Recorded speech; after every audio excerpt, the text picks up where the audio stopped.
Toprakların sayısı aradığı kadar rahmediler, ödüller, mükadeler olsun Allah-u Teala'ya.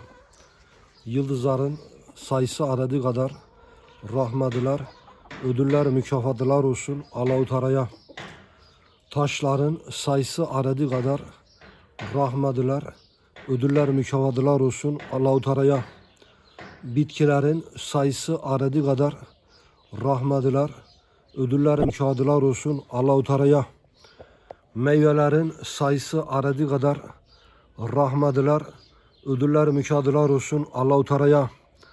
Denizlerin ve okyanusların kumları sayısı aradığı kadar rahmediler, ödüller, mükafatlar olsun Allah-u Teala'ya.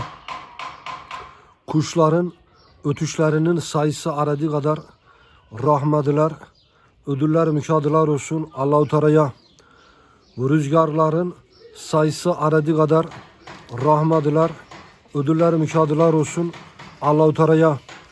Şimşeklerin sayısı aradığı kadar rahmediler, ödüller, mükafatlar olsun Allah-u Teala'ya.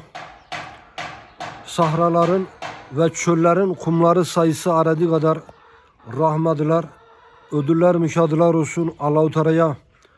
Meleklerin okudukları tesbihlerin sayısı aradığı kadar rahmediler, ödüller, mükafatlar olsun Allah-u Teala'ya. Ayetlerin sayısı aradığı kadar rahmediler, ödüller, mükafatlar olsun Allah-u Teala'ya.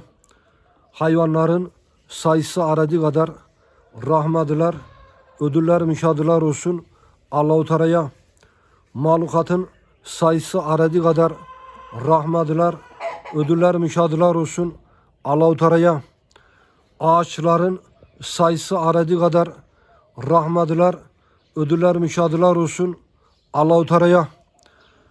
Sübhane Rabbike Rabbil İzzet Amma Yasifun ve selamun alel mursalin ve elhamdülillahi Rabbil Alemin.